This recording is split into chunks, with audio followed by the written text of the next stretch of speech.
GRC Jewellers Kanchipuram வாடிக்கையாளர் அனைவருக்கும் இனிய தீபாவளி நல்வாழ்த்துக்கள். அந்த சங்கங்கள் எடுத்து இந்த ஃபுட்டேஜ் இருந்தா எடுத்து காட்டுங்க.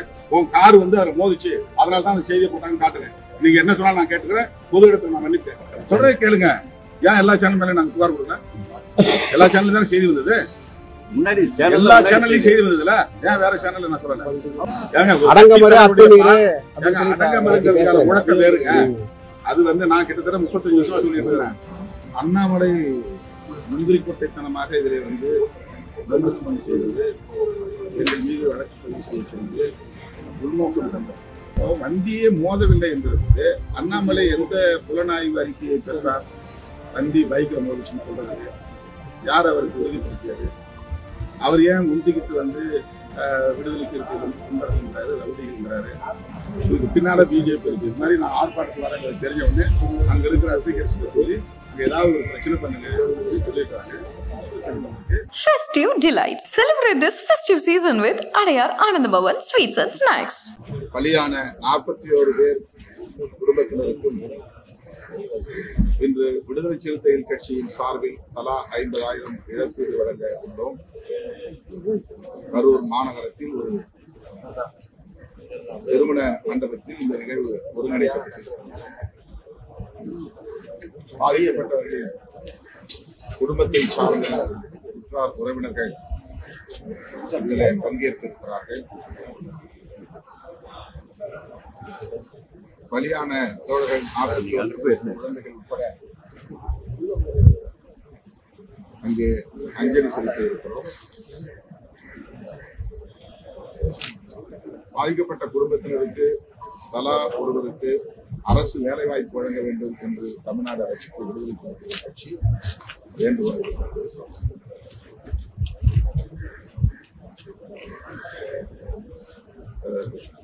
சார், காயமடைந்தவர்கள்லாம் பார்க்குறீங்களா? காயமடைந்தவர்கள்லாம் உயிரிழந்தவர்களுக்கு மட்டும்தான். முன்னெல்லாம் பௌத்தர் இல்லாமல் வரீங்க, பௌத்தரோட வரீங்க. என்ன தொண்டர்கள் கட்சி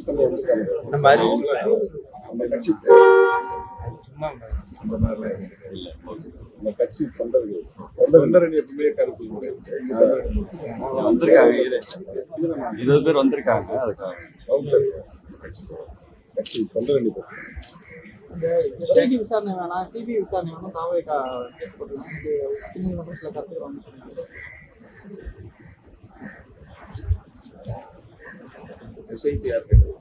எஸ்ஐடி வந்து உயர் நீதிமன்றமே தானாக வந்தது.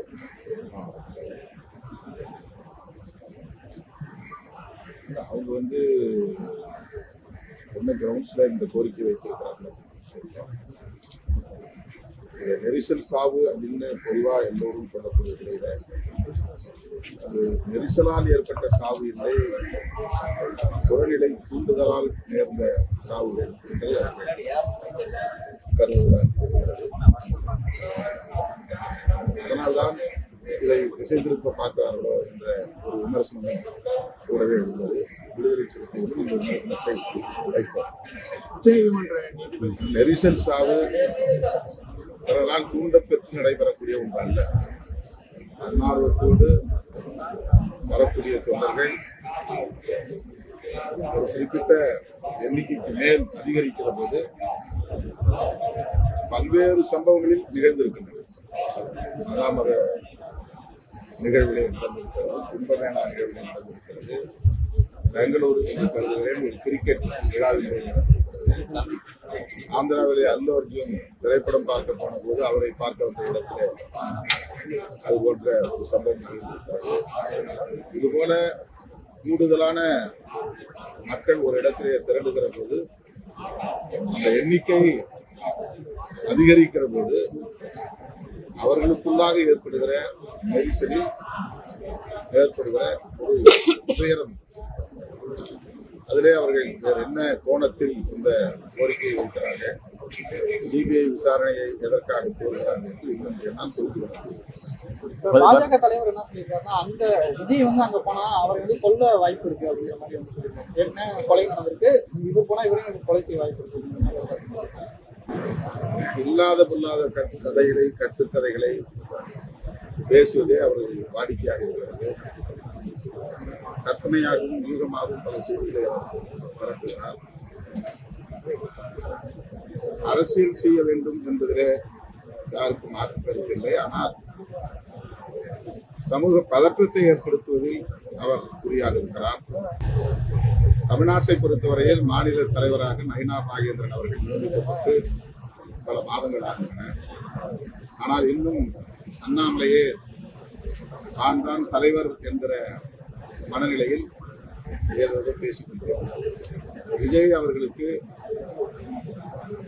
இங்கே என்ன ஆபத்து ஏற்பட இருக்கிறது?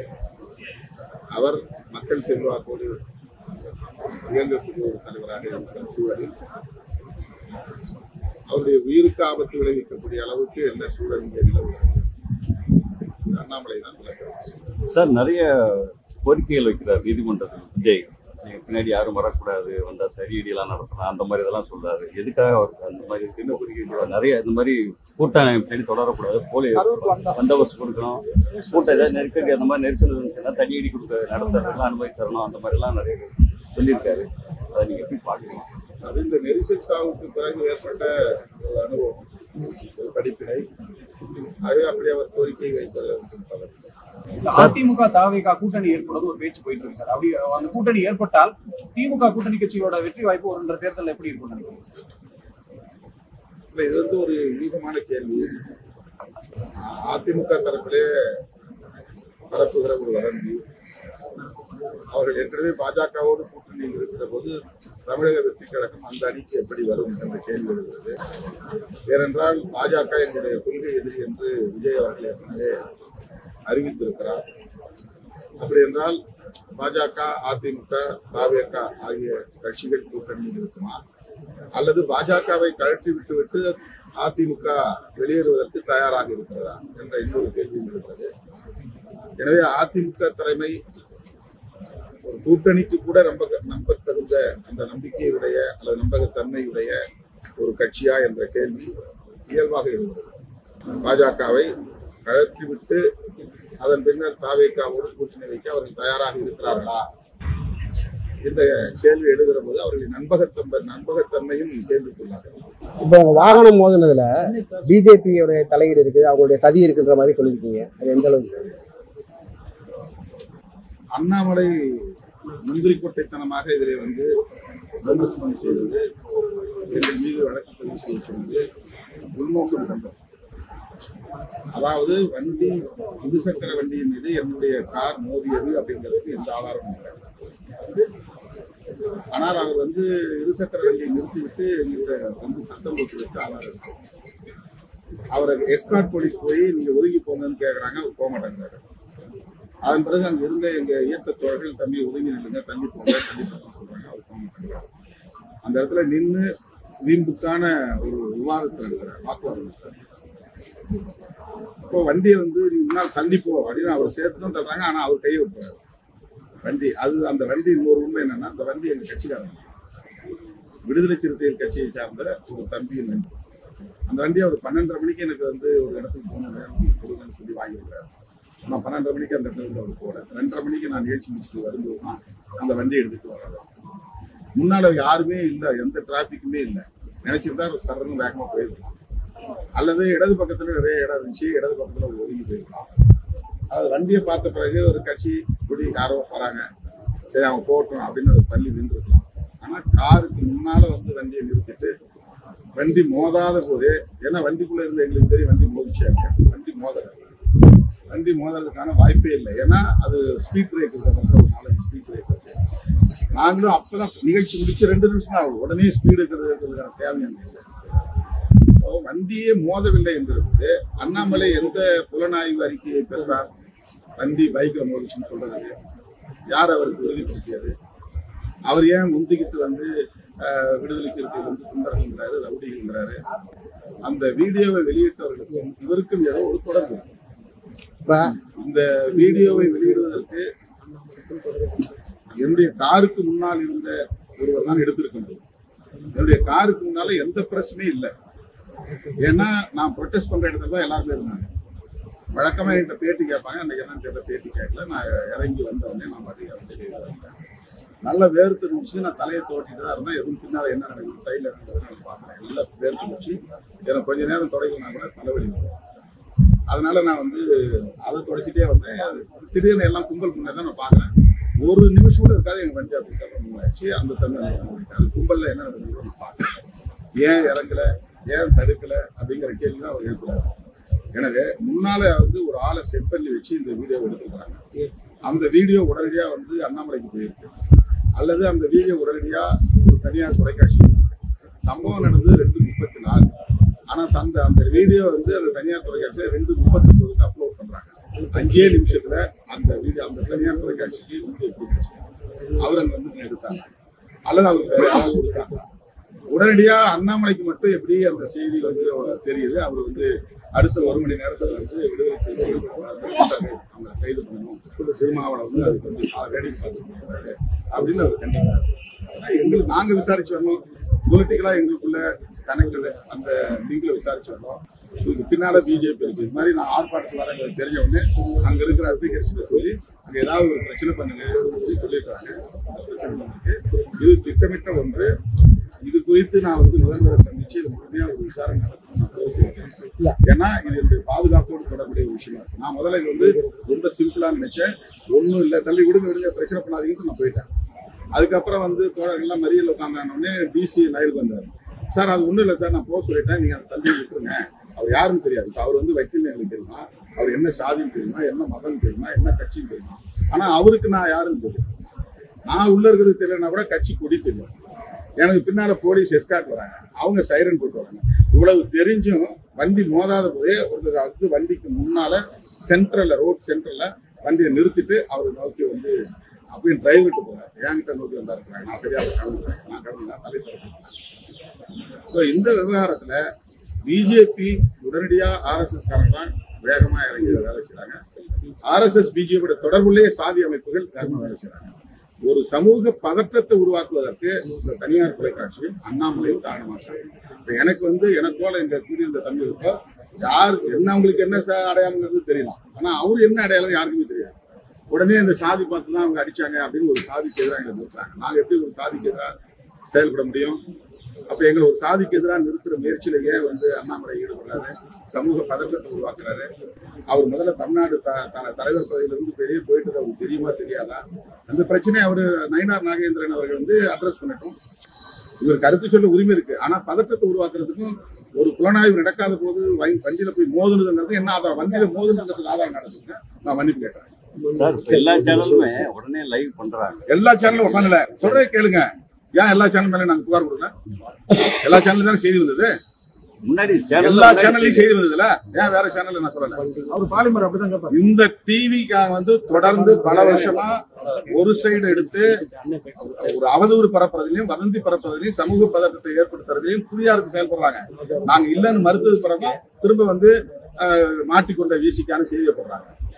பைக் மோதியது, பைக்கின் மீது திருமாவளவன் கார் மோதியதுன்றாங்க. கார் மோதியதுங்கிறது என்ன செய்தி? அது மோதியதாக தெரிகிறது வேணா சொல்லிருக்கலாம்ல, அப்படி சொல்லப்படுகிறது சொல்லலாம்ல, அல்லது அந்த பையன் சொல்றானாவது சொல்லணும்ல.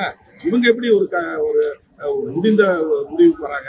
உறுதியான முடிவு சார். இல்ல இவ்வளவு நடந்த பிறகும் நேற்று நீங்க பேசுறப்ப அவர் வாங்கின அடி பத்தாது, அது வந்து உங்களுடைய தொண்டர்களை உச்சி பேசுற மாதிரி இல்லையா? அதெல்லாம் தப்பு. அப்படிலாம் சொல்ல கிடையாது. அடிப்பத்தான் சொல்ல அது தட்டு தட்டாங்க, அவ்வளவுதான். அது வந்து நான் வந்து வீடியோல தான் பார்த்து எழுதிக்கிட்டேன். வண்டியில உட்காந்து நான் பாக்கல. என் வண்டி நகர்ந்துருச்சு. அந்த மொத்த செகண்ட்ஸே பாருங்க, 30 செகண்ட் 40 செகண்ட் தான் நடந்துருவோம். சுத்தி சூழ்ந்து நின்றுட்டாங்க வண்டிக்கு முன்னால. அங்க என்ன நடக்குதுன்னு தெரியாது. நான் உள்ள உட்காந்து அந்த மாதிரிலாம் நான் வந்து விட்டுட்டு ஒரு நாள் கிடையாது. ஏதாவது பிரச்சனை டக்குனு ஸ்மார்ட்ல இறங்கிடுவேன். செங்கல்பட்டுல நீங்க எனக்கு பேசுனது வைரலா போயிட்டு இருக்கு, அதுக்காக கேட்கறேன்.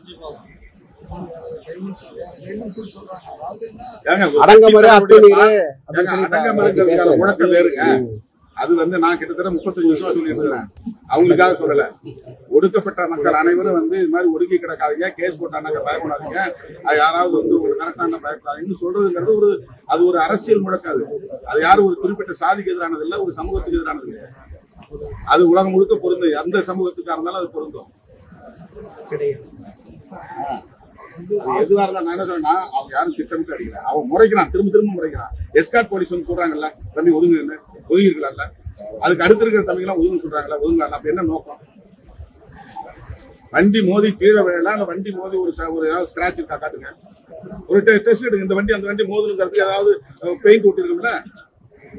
எந்த இன்வெஸ்டிகேஷன் நடக்காத போது வண்டி மோதியதுன்னு ஏன் சொல்லணும்? அப்ப ஒரு சமூக பதற்றத்தை உருவாக்குறது முயற்சிக்கிறாங்கல்ல, அந்த டிவி மட்டும்தானே அதை செய்யுது. திரும்ப திரும்ப செய்யறாங்களா? மறுபடியும் போய் ஒரே ஆள் போய் அவங்கள்ட்ட பேட்டி எடுக்கிறது, இவங்கள்ட்ட பேட்டி எடுக்கிறது, ஒரு 3-4 பேர்ட்ட பேட்டி எடுத்து அது அவங்க வந்து சமூகத்தெல்லாம் பேர சொல்லி திரும்ப அவனை அடிக்க சொன்னாலும் பேட்டி வாங்கி போடுறாங்க. இது உண்மையா? இதெல்லாம் நீங்க ஒத்துக்கிறீங்களா? இதுதான் அவங்க ஊடகாரமா? இது உண்மையை திரிக்கிறது தான் ஊடகாரமா? அது ஒரு நேர்மை வேண்டாமா ஊடகத்துக்கு? ஒன் சைடு எடுத்து செய்வாங்க, அவதூறு பரப்புவாங்க, வதந்தியை பரப்புவாங்க, சமூக பதற்றத்தை பரப்புவாங்க. அதையெல்லாம் ஊடக சங்கங்கள் வந்து அங்கீகரிக்குதா? அப்போ நான் ஊடகவியலாளர் பக்கம் நிக்கிறேன்னா ஊடகவியலாளருக்காக எத்தனை முறை நான் போய் களத்தில் நின்றுக்கிறேன். என்றைக்கு நிப்பேன், இன்னைக்கு நிப்பேன், நாளைக்கு நிப்பேன், அது வேற விஷயம். ஆனா ஒன் சைடு எடுத்து வேலை செய்யக்கூடிய ஊடகங்களை நீங்க எப்படி வந்து அங்கீகரிக்கிறீங்க? பைக் மோதி இருக்கிறதுக்கு நீங்க ஆதாரம் காட்டுங்க. மற்ற சங்கங்கள் இன்னைக்கு என்ன கண்டிச்சிருக்காங்கல்ல, அந்த சங்கங்கள் எடுத்து இந்த ஃபுட்டேஜ் இருந்தா எடுத்து காட்டுங்க. உன் கார் வந்து அதில் மோதிச்சு, அதனால தான் அந்த செய்தியை போட்டாங்கன்னு காட்டுங்க. நீங்க என்ன சொன்னாலும் நான் கேட்டுக்கிறேன், பொது இடத்துல நான் மன்னிப்பு கேட்கிறேன். இன்னொரு தரப்பு வந்து Z+ பாதுகாப்புக்காக நீங்களே அதெல்லாம் எனக்கு எந்த பாதுகாப்பும் தேவையில்லைங்க, மக்கள் பாதுகாப்பு. Festive delights. Celebrate this festive season with Adayar Anandabhavan Sweets and Snacks. GRC Jewellers Kanchipuram. வாடிக்கையாளர் அனைவருக்கும் இனிய தீபாவளி நல்வாழ்த்துக்கள். மின்னம்பலம்.com தமிழின் முதல் மொபைல் பத்திரிகை.